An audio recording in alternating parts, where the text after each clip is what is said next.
Okay, we are ready.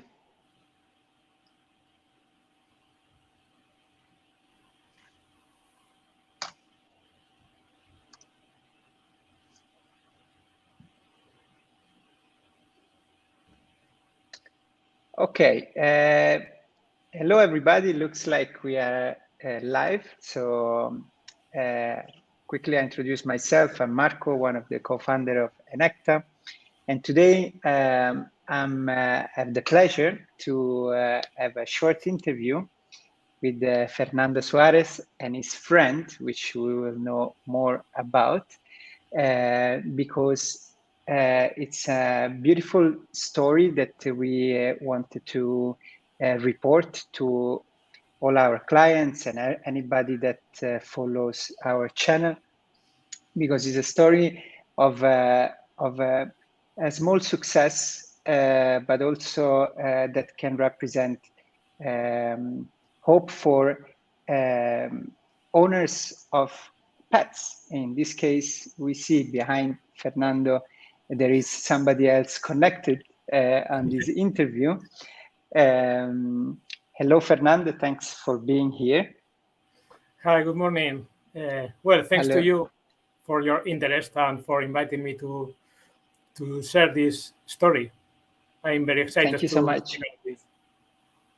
I will just do a very small introduction so that I can help our followers and viewers to get a context of this story. So we met digitally, Fernando, in 2017. We got in contact because Fernando was interested about approaching the problem of Jack, which is the name of the protagonist of this story, actually, which was suffering with a serious illnesses, and Fernando has approached Enecta to have more information about CBD and whether the product could be something to help Jack. So since 2017, we stayed more time in context to follow the story of Jack. And today we're making this interview to sort of round up the past years, and also to speak about the story more in detail, so that we hope it can be also sort of inspiration or of any use for other people in the similar situation. So again, I said already the name of Jack, so the name of the dog, Jack. And I start with the first question to Fernando. Like, does Jack has a specific race, or is a specific race of dog? Yeah, he's a crossbreed between a Belgian Shepherd and Basque Shepherd. The thing is, well, first of all, Jack is 11 and a half years old, and since he's 5.5, he's suffering from epilepsy. Apparently, epilepsy is narrow linked to Belgian Malinois Shepherd, so it's a breed that is especially affected by this medical condition. So we can say this is, at least for Jack, it was a genetically provoked medical condition. And you, when you met with Jack, how old was he? Was a puppet, or was he? He was 1 year and a bit. I took him from a local kennel in Spain. So we've been together, 10 years with more. It's quite a long time. And when did the epilepsy manifested? Right, it was right away, or it came later on? He had a perfect health during the first years of his life, but one day when he was 5.5 years old, it was April 2016. Suddenly he I was at home, and suddenly he was sleeping in a corner, and suddenly he started having some kind of attack. Like I thought it was having a heart attack or something.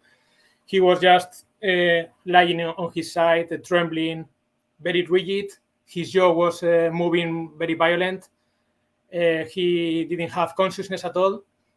So I thought, I don't know, he's dying, he's having a stroke or something. It took, for me, it was very long, but apparently it's a matter of 1 minute or something like that. Then he starts recovering the consciousness. They are blind for a moment. Apparently, he started hitting walls and these kind of things. But after half an hour, he was pretty much a normal dog. So we went to the vet. I was living in the UK by that time. We went to the vet, and she told us, well, from your description, this looks like an epilepsy episode. So what we were told to do is, let's wait for the next one to appear, if appears, because it can happen that it's just one in a lifetime. It can happen every year, in which case you wouldn't need any drug. But if it's more often than, I think, 2 months, you need drugs. And so we wait for another month, and again, 1 month, and he has another epilepsy fit. So then we went again to the vet, and we started the medication with the first choice veterinarian drug, which is normally phenobarbital.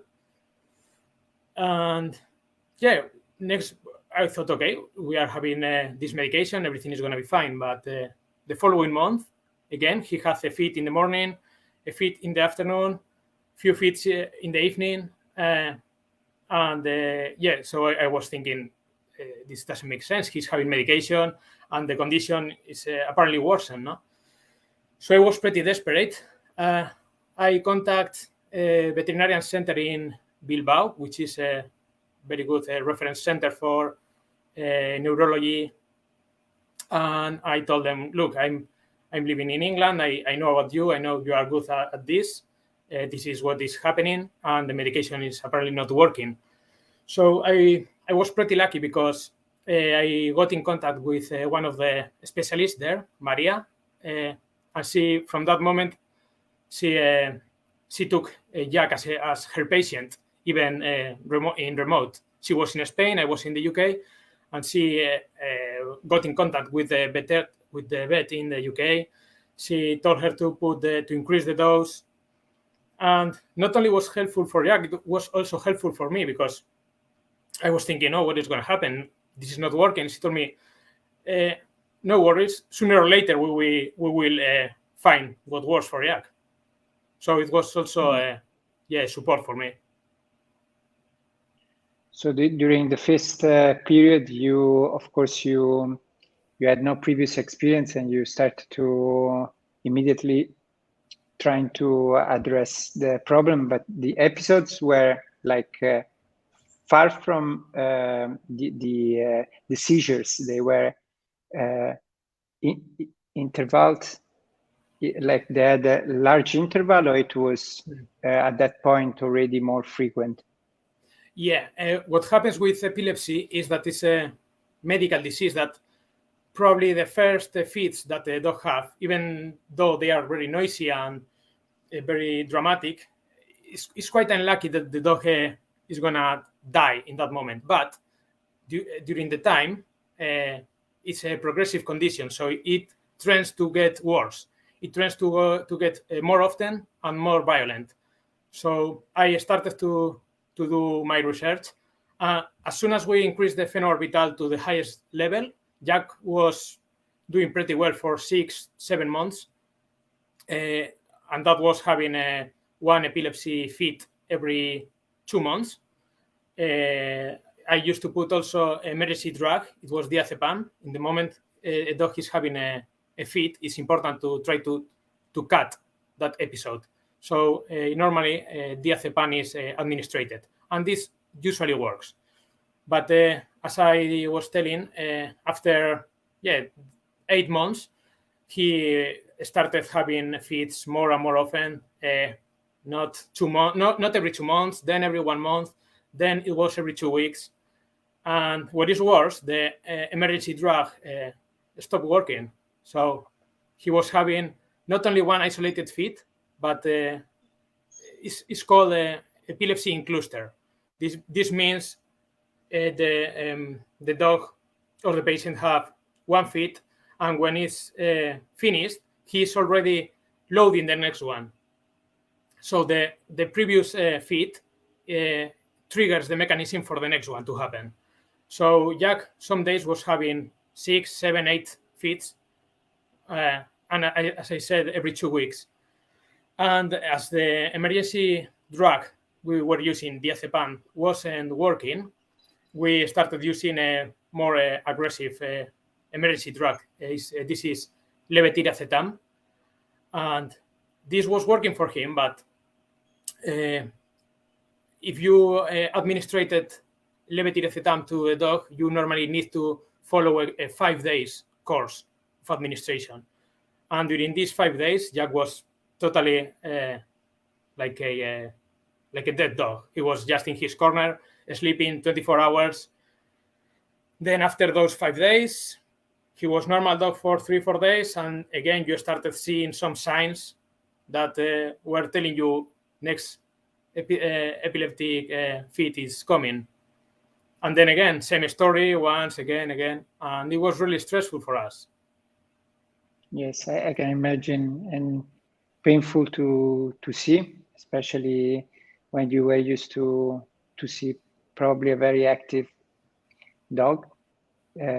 So at the end, how long did you follow this sort of medication, like this more heavy medication? Was like for a longer period? We were like 1 year. After 1 year, the medical condition of Jack was totally out of control. He was having phenobarbital at the highest dose, and he was also having a second veterinarian drug, which is potassium bromide, together with phenobarbital. And the fits improved a little bit, the frequency improved a little bit, but he was having very severe side effects. He was losing his hair in the back. He had eruptions everywhere. He was moody. He was looking at the wall like that. He was, instead of being relaxed like here, he was just looking at the wall. Like, it was really painful to see him like that. So yeah, it was a year, and we decided, we started thinking, okay, maybe we have to put him to sleep because this is not a good life for him. And it wasn't a good life for us either, because I remember when I was maybe sleeping or something, or just chilling out in the sofa, and I heard the minimum noise, I thought like, oh, here it is again. Sometimes it wasn't, sometimes it was again epilepsy. So yeah, I think at that moment I started doing a more deep research about alternative remedies for epilepsy. And I found back flowers, even acupuncture, many things. And suddenly I found the story of an American girl, Charlotte Figi, from Colorado. Apparently she was suffering from a very aggressive Dravet syndrome, having, I think, 250 fits every day. That's math. And her parents got in contact with someone in the US that administrated a high cannabidiol strain cannabis variety, and that was working very well. So I thought, okay, maybe we have a chance on this. So I started reading, and at the moment there are not many studies and not many publications, but I found some of them, some tests carried out in children with Dravet syndrome showing very good results. And also some toxicity reports saying that cannabidiol is a very safe substance, even in super high doses. So I thought, okay, let's try this. I spoke to my vet and I told her, look, I'm gonna try this. I'm gonna remove the potassium bromide, remain with the phenobarbital, and I'm gonna try to introduce the cannabidiol and see what happens. And funny thing was, like she told me, when I told her I'm gonna try cannabidiol, I was feeling like, oh, I don't know what the reaction from a professional is gonna be, because this cannabis has this stigma. And the funny thing was, like, she told me, yeah, I was reading out cannabidiol, but she was also very careful to tell other owners, because she doesn't know the reaction of other owners, So yeah, we started administrating cannabidiol at the same time with phenobarbital. I started first 2 weeks at a dose of 0.6 milligrams per kilograms for Jack. After 2 weeks, he was having fits as normal. After these 2 weeks, I increased the dose to 1 milligram per kilogram. He's around 30 kilos. And then nothing was changing, the same fits every 2 weeks. And then I increased to 1.2, again, same thing. And I was pretty desperate. He was having a fit, and I put a really large amount of cannabidiol oil in his mouth, but nothing happened. I was thinking, oh, this is not going to work. So next day, I almost doubled the dose. I put it 2 milligrams per kilogram. This is 60 milligrams per day per yak, which I divided in the morning, half in the morning and half in the afternoon. So I use your oil, your 10% oil, and I put 0.3 milliliters of this oil in his mouth in the morning, and same in the evening. And then first 2 weeks passed and no epilepsy. Another week, no epilepsy. Another week, and no epilepsy. 1 month, another month. And I was impressed. I thought that this cannot be. Suddenly, the epilepsy disappeared. At that moment, he was having, as I said, highest dose of phenobarbital and 2 milligrams per kilogram of cannabidiol for Jack. So after a couple of months, I thought, okay, why not start decreasing the phenobarbital? Because the bad thing of phenobarbital is that if you take it in a really high dose, it can affect your liver, and it can be dangerous. Also, it's got some other side effects, like losing coordination and these kind of things that was happening to Jack also.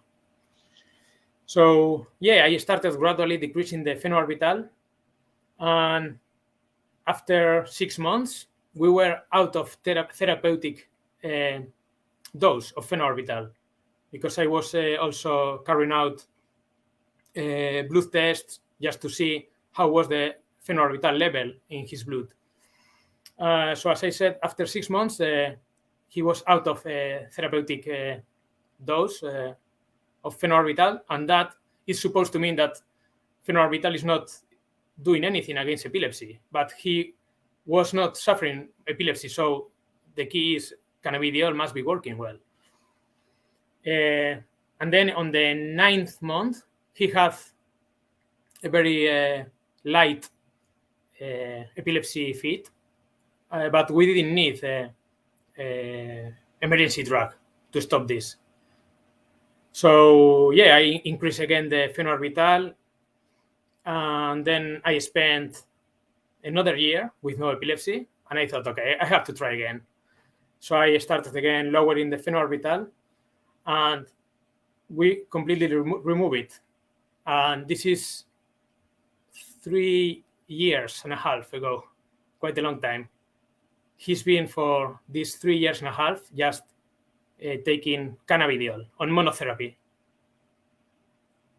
So, like, for me, it's really interesting, also with a lot of respect to see how, in a way, how disciplined you are in, like following the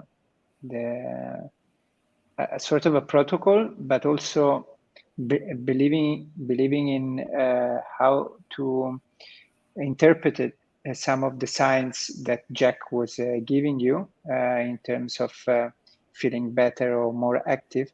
But what made me really think is that at the beginning you said, like, there was a moment of 2 weeks, maybe you said, that you didn't see any particular improving by administering CBD, but you kept on trying, because eventually, and it is also something that we are overall experiencing, the dosage is of course something that can change so much. So you had to find the right balance between the weight of Jack and the amount of CBD that you were administrating to him. So it was a little bit as a research for yourself at the end. It was pretty much trial and error. Before starting with the cannabidiol, I made a plan, and I read some papers about the test carried out in children, and these tests were carried out between 1 milligram per kilogram to 10 milligram per kilogram. So I thought, okay, I'm going to try that. So I started at the lowest dose, and as you said, at the beginning it didn't work. I started 0.6, then 1, then 1.2, and then 2. And it was only 2 what worked for him. So we're speaking about 2 milligrams per kilo? Yeah, exactly, yeah, per day. And per day. So for Jack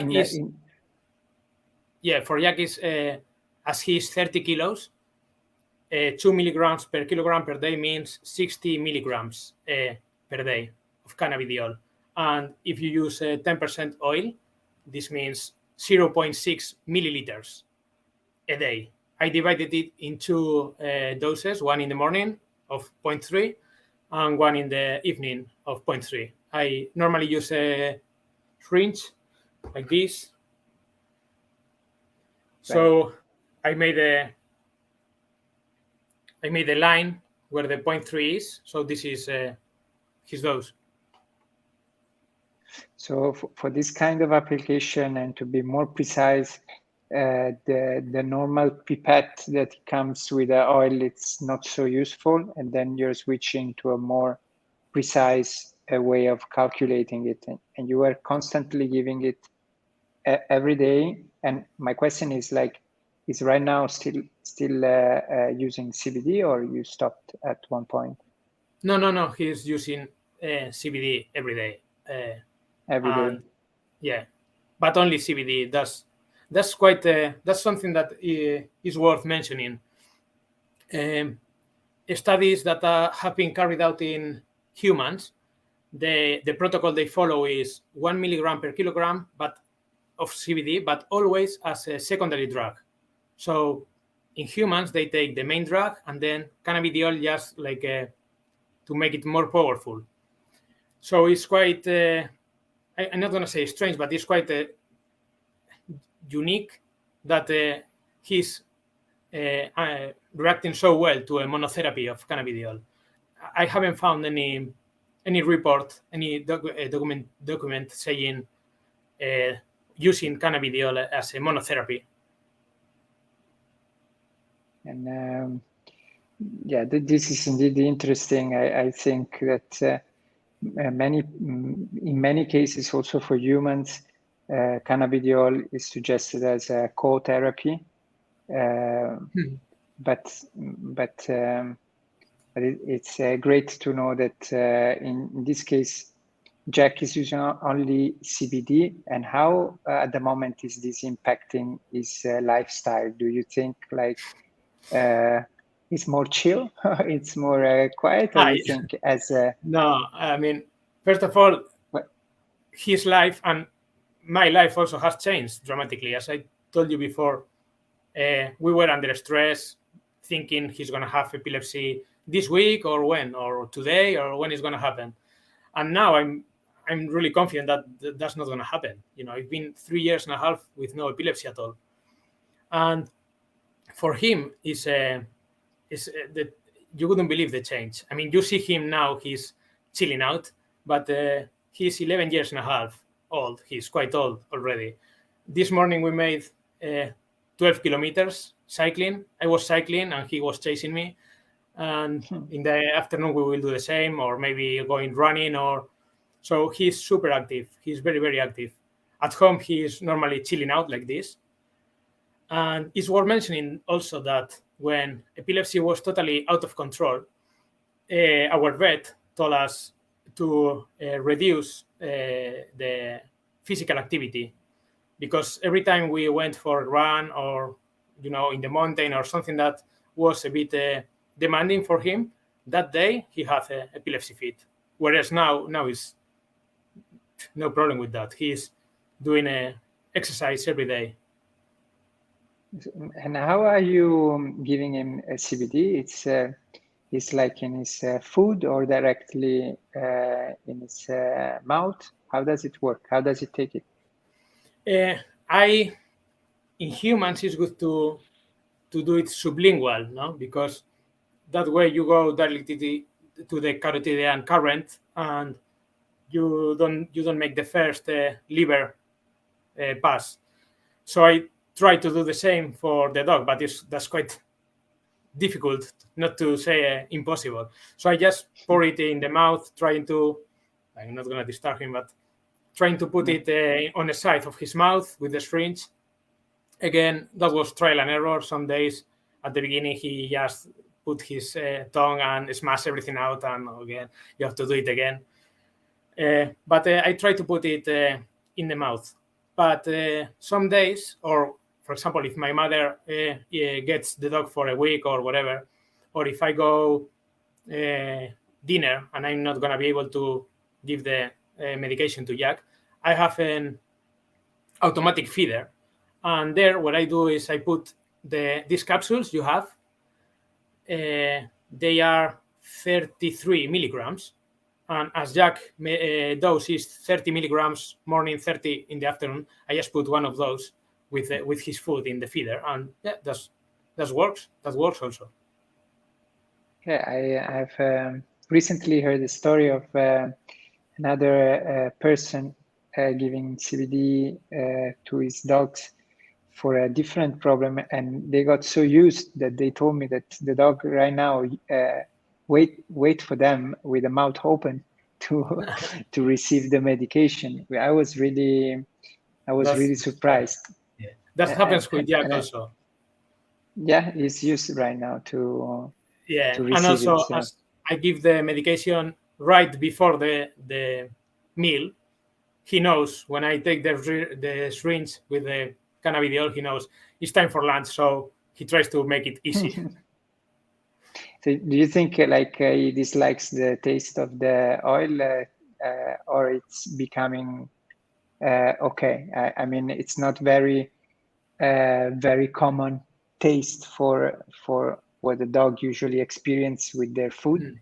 But do you think at the end, he got used, or it's still a little bit not pleasant for him to? To be honest, I haven't found the taste of the oil not being nice for him. Actually, if, for example, I put the oil in his mouth and I drop something here, he tries to take it with the tongue. So I think he likes it. He became a big fan of CBD himself. Yes, of course. Fernando, what about you? What do you think about this? Because at the beginning you said the same veterinary, she had already made her own research, but she was a little bit reluctant to share it with you at the beginning because of the whole cannabis idea and stigma. At the end, of course, you seems like there's a nice, successful story. Just out of curiosity, what is your take on cannabis medicine or the properties of this plant, and what do you think about it? Just a random question. Yeah. Well, I think during the last, at least the time I've been using cannabidiol with Jack, during the last 5 years, both professional people and users have done the path together. So we all have a big barrier, which is the stigma that cannabidiol and cannabis has. So, but I see in the last few years that this is improving and becoming more and more natural. And actually now, if you say someone, "Oh, I'm using cannabidiol to treat epilepsy in the dog," they just get curious. Whereas maybe 5 years ago, they would think like, hey, "What are you doing with your dog?" You know, people used to think that your dog is gonna be smoking joints in the park with other teenager dogs, and that's not real. I mean, this is some serious stuff. And also during our history, medical cannabis has been present in ancient China medicine, and also in the Egyptian civilization. They used to use cannabis to treat, I remember, glaucoma and things like that. So, it sounds new for us, but it's not new. I mean, this is always been with us during the history. And I think it's got massive potential. What can I say? For me, is I've seen it. I was a bit reluctant when I started using cannabidiol. To be fair, to be honest, I wasn't. I was thinking, this is not gonna work. I didn't have much faith, but I've seen it and it works. And does it happen that you? Yeah, I think you spoke about something very important. There is these two levels of knowledge about CBD. One is from the users, and with practical application, as your story confirms it. Actually, you took a lot of time and effort to prepare a report of the use that Jack made of CBD as sort of a protocol that you compiled and shared with us. So we also asked you if it was possible to share it with other people, and you gave availability. And this is a lot of work, and it represents what you practically actually did and experienced with Jack. And on the other side, there is the research, which has its own time and possibility. And right now, the things are not completely matched, let's say. So there is a lot of courage from many people in certain cases to decide to try a natural medicine, such as something like this derived by cannabis. So there is this extra obstacle for people that are usually much more comfortable following what it is advice from a medical professional, which is completely understandable. But in certain cases, you just have to make an extra effort, an extra leap of faith. And it's beautiful to know that there's been a result. And we also are really proud that we could hear about this story.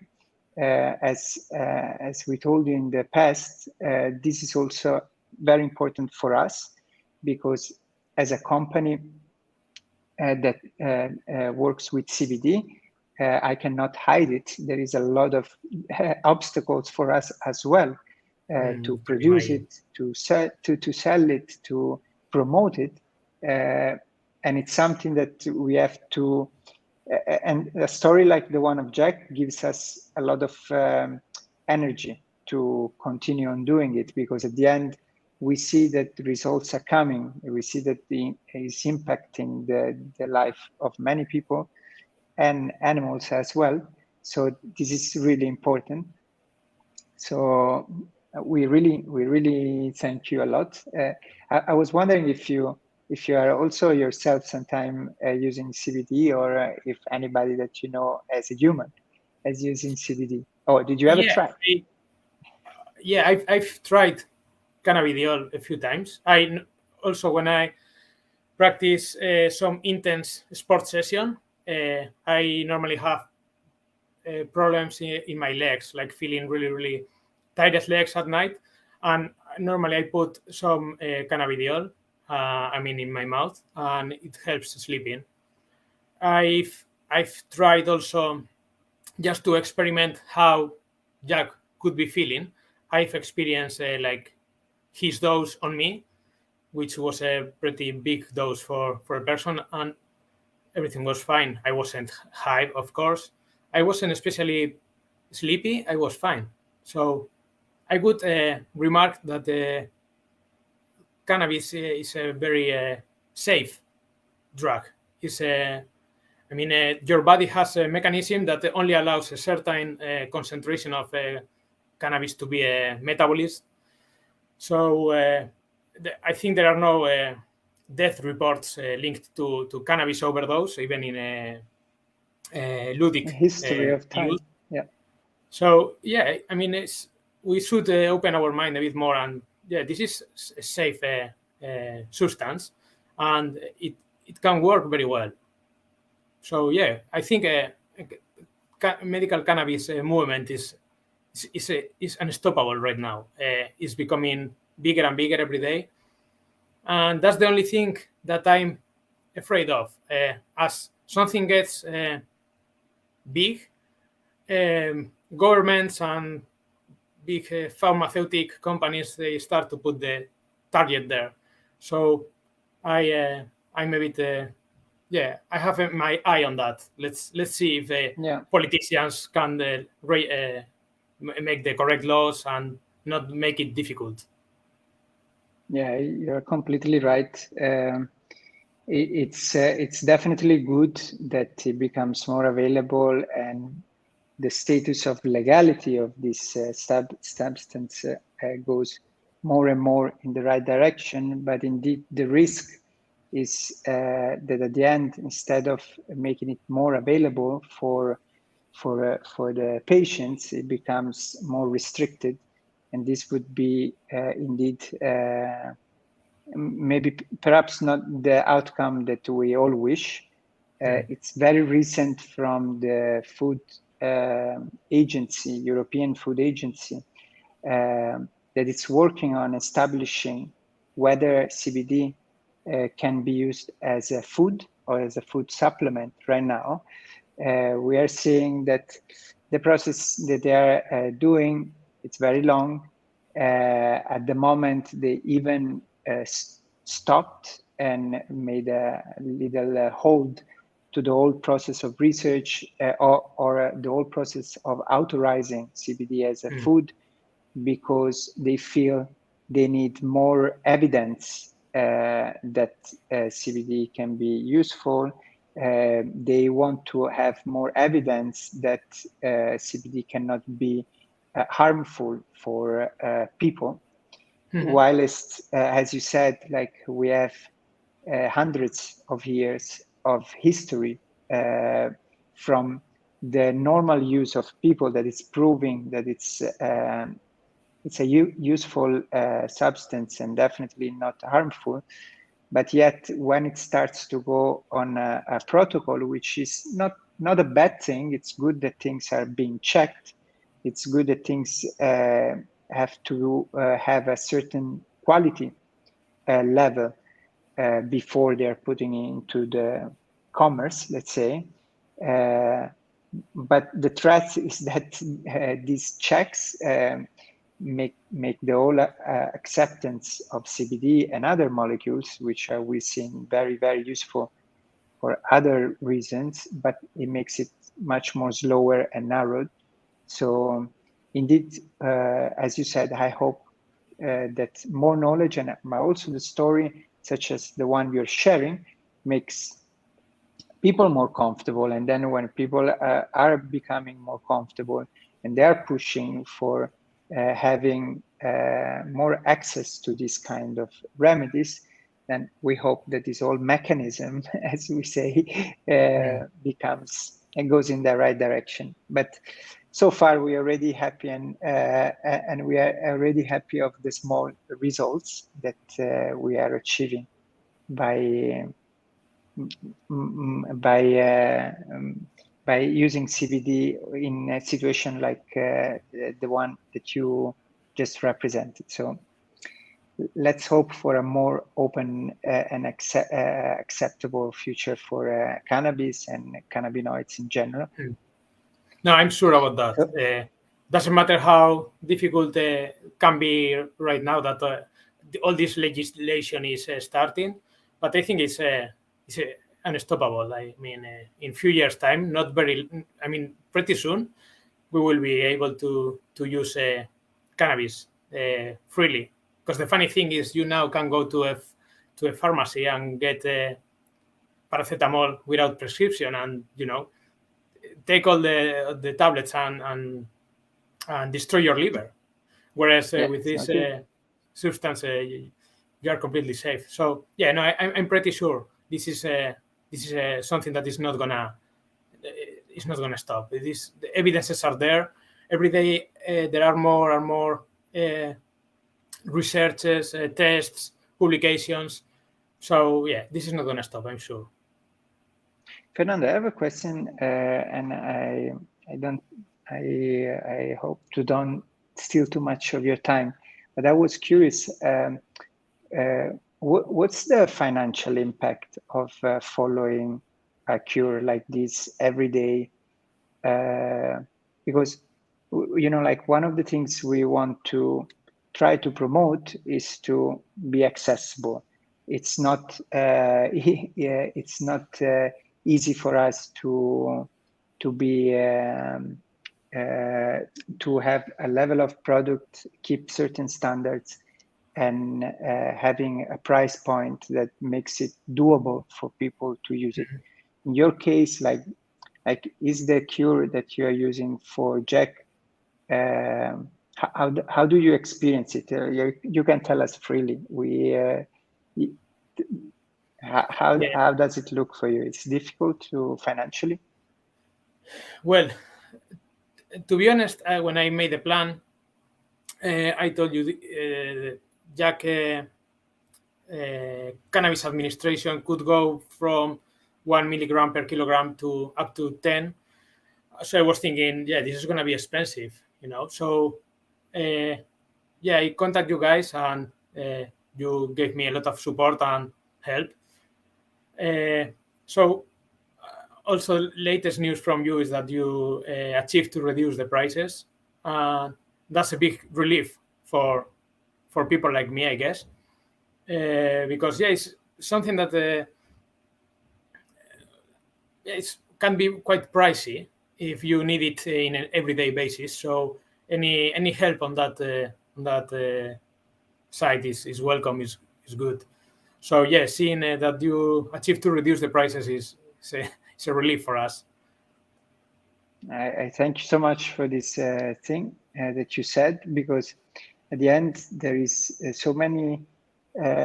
We realize that there is too much. There's a lot of speculation on a product like this, and we really didn't want to play any kind of games, especially when it's something that most of the time is used to treat health conditions. We saw that everybody in the chain of distribution of this product was contributing also to the final price, and we just wanted to do something about it. It's still not easy because not everybody is happy that we are all earning less money. That's a fact. But I think it's by hearing you, it's really, we are so happy that we are doing this, because it means a lot, and goes back to the reason why also we every day we are trying to solve many obstacles with this market, which is still a bit murky and unregulated. So thank you so much. Thank you so much for noting it and to let us know.